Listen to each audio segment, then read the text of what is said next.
All right, ladies and gentlemen, I ran into an interesting comment that I figured I might as well do a video on. I get comments like this every once in a while, and it dawns on me that you guys, new players at least, might be clueless enough or too focused on the big numbers enough to understand why statements like this or why judging your DPS and your kill times was good or bad on your paladin isn't really going to work this way too much. All right. So this guy is basically saying that he leveled a paladin from 1 to 30. He picked up a knightly longsword. He checked out the DPS with the knightly longsword. It was about 40. And then he respec to Ret and he got a two-hander off the auction house. And now he's trying to tell me that he's pumping 150 to 200 DPS on a mob at level 34. All right, so just to be clear, people who've been in Classic World of Warcraft long enough would already point out a little bit of a problem here. One of the major problems is you could be a well-geared paladin, a well-geared level 60 paladin, and if you're pumping 200 HP DPS, you are doing amazing as a paladin. Like I'm not joking about that. That is a decently well geared paladin pumping 200 DPS. Maybe not even under raid conditions. I know my pure holy paladin in pure holy gear with a one hander, the flurry axe at 1.3 speed. That is doing the equivalent of 600 damage if it was a 3.8 speed weapon. He's only doing about 210, 220 HP DPS. So our boy's number here is way off. But if you start calculating why, and let me go on a little bit of a tangent here. So I responded in this way. I spent the time to look at my own video and what the actual DPS is, yada yada yada. So the actual DPS of a level 35 mob, stamina, intellect gear, knightly longsword, blah blah blah blah blah. Pans out to 20-second kills and roughly like a 60 DPS, give or take, right? This is HP DPS. This means this is after armor DPS. That is an important factor here because a lot of people don't factor that in for some reason. They're like, I have 400 DPS. And I'm like, okay, well, does your target have 40% armor? Qua? Question mark. Um, so one might ask, how the hell did he get these numbers? Well, let's think about this for a second. A lot of people don't really know that how seal a command and stuff affects the numbers. Like if you're critting more than normal, then you're going to get twice the amount of DPS on whatever DPS meter you're using. If you get more command procs than normal, that can increase your DPS by as much as times 2. If you're getting parry hasted, that can increase your DPS by an enormous sum, ranging from God knows what number to what other number. Basically, how parry haste works is whenever you parry an attack, your enemy makes an attack and you parry it, it reduces the remaining cooldown on your weapon by something like 40%. Well, if you get 2 parries in the amount of time it takes you to swing down on a mob, you could see how that might, more than double your DPS haste. And of course, all those synergize with each other. So if one is going off, then the others are going off. It's multiplicative, meaning that if all 3 of these are going off at the same time, it should multiply. So 2 times 2 is 4, and then 4 times 2 is 8. So you could get 8 times the DPS number. So if you had 50 DPS and it was timesing itself by 8, and then you were screenshotting that and look at my paladin DPS, that is a ridiculous way to judge your DPS as a paladin. Don't do that. All right, so let's go look at a more proper way to judge paladin DPS. So this is an hour-long video of me at level 22, 24, I forget in this video, of me testing with Drakova. This is Drakova over here. This is alt paladin. He's here so he can give me an armor aura because I found it difficult to get all male gear for this test. So I got mixes of leather and cloth, stamina, intellect gear. We're just here for testing. So he's here with a armor aura to help me fill out this particular slot for the testing. And I can skip all over the place here. So I test different weapons, different spells. So now Dracova's not here anymore because I have all male gear for this test. This is me testing command. And I'm testing, I think I'm testing command here. Are we testing command? Those are big numbers if it's not command, bro. Why am I zoomed in like this? That's weird. Oh, it was just the movie. Anyways, this is me testing command. What are we doing? Just stop. Relax. Okay. So but yeah, so I went through and I tested everything. I tested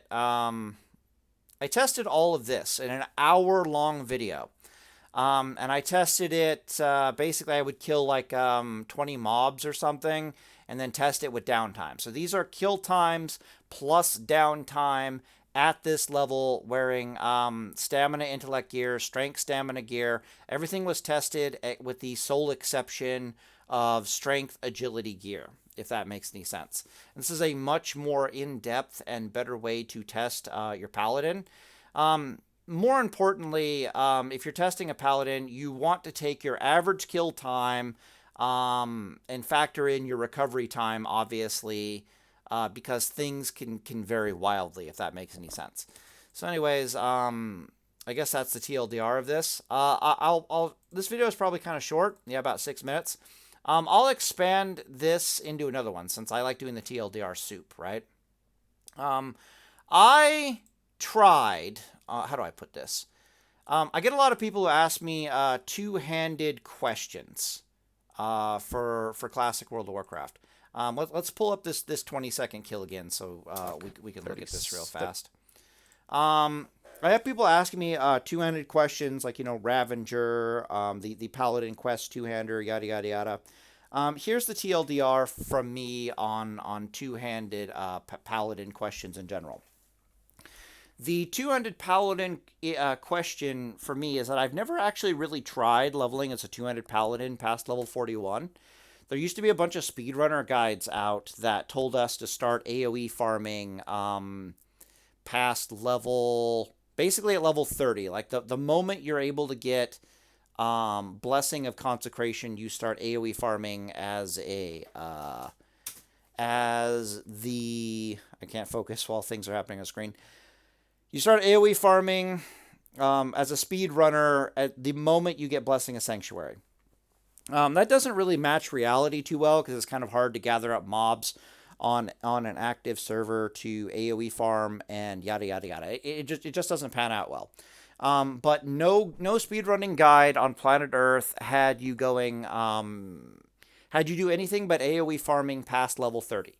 It's all AoE farming until 60 past level 30 at every speedrunning guide that I've ever seen. Okay, Drakova swears by using strength, agility, deep ret, and then you just pull one mob at a time and kill it. You find a nice place where you can pull one mob at a time with your two-handed weapon and you just kill it. Like there's no patrols, there's nothing that's going to come and interfere with what you're doing, just like one raptor at a time, one raptor at a time, one raptor at a time. And he does that all the way to 60. Super boring. And that's not damn it, what is it? That's not the best idea in the world on a PvP server, and it's not the best idea in the world on a hardcore server, obviously, right? Because you have no stamina gear, your pure strength, agility, just going raw, the rawest of DPS builds. So that is actually a thing, and that is one of the fastest ways to level in Classic World of Warcraft, outside of the AoE farming thing. You usually don't start your stamina intellect paladin build until you hit about level 20. The reason for that is because it's just not, you're leveling so quickly, it's just not worth your time to focus on being stamina intellect. You don't really need, it's not worth the time and the money to, it's just like any bit of green gear does the trick at those lower levels. It just, stamina intellect's a little bit better, but it's not the biggest deal. Once you get level 20, that's when you got to make the big decision between Seal of Command or Consecration. And if you're going Seal of Command, you're going to be going one route. And if you're going Consecration, you're going to be doing Stamina Intellect Paladin. You're still not AoE farming with your Stamina Intellect Paladin. You can do it. And back at this very long video, I test and I showcase both strategies. Like I actually showcase what AoE tanking looks like, where you pull two mobs. Okay, Rosita's back again. Let's go here. Okay, that's Command Paladin. I'm looking for the AoE farming stuff in this video. But AoE farming is literally just you pulling 2 mobs instead of 1, and you tab targeting between them with consecration. Yeah, here we go. So we can play this real quick here. Okay, okay, play. 4 mobs on you, readout's going to negate the... So the reason why this is important that I'm about to describe is I just want you to observe how much damage we're taking from these 2 mobs. And imagine that there's 4 mobs instead of 2 mobs. So if you have 4 mobs on you, readout's going to negate the damage. Yeah, okay. So you can see what we're doing here, right? So I'm talking about something else. But I put Judgment of Crusader on both mobs, and I consecrate. And I just tab target over between the mobs, and it's really easy if you have a really fast weapon, even with all the misses and stuff. You just tab from one to another, like I just did right there, and you just keep Seal the Crusader up, and you just keep consecrating them. It's actually less mana efficient and less time efficient to do this. It's almost even to just pulling one mob at a time and killing them. Anyways, I've tested everything. What did I want to say here about the two-handed stuff? Right, so I've never actually tested two-handed Paladin past level 41 because no speed guide tells you to do that. So if you want to go test it past level 41, be my guest. I have tested it at level 41. It looks like nightmare fuel. I'm trying to go two-handed Paladin past level 41. I know it's nightmare fuel at level 41, but I guess the TLDR takeaway here is I've never tested it. Feel free to go test it. The people who did go test it or should have tested it, aka the speedrunners, have all basically come back and told you this is not a thing. Stick with AoE farming for speedrunning past level 41. They do it past level 30. I wouldn't advise that on hardcore. I wouldn't advise that on PvP servers for obvious reasons because you're going to get ganked. And theoretically, the speedrunner should be factoring in the probability of you dying while you're doing these AoE pulls into the speedrunning calculation, right? But they're kind of psychopaths, so they just assume that you're never going to die doing it, even though I would not take them at their word. They're kind of crazy. Anyways, I'm going to end the video here. It's getting a little bit long. Deus Volt, boys.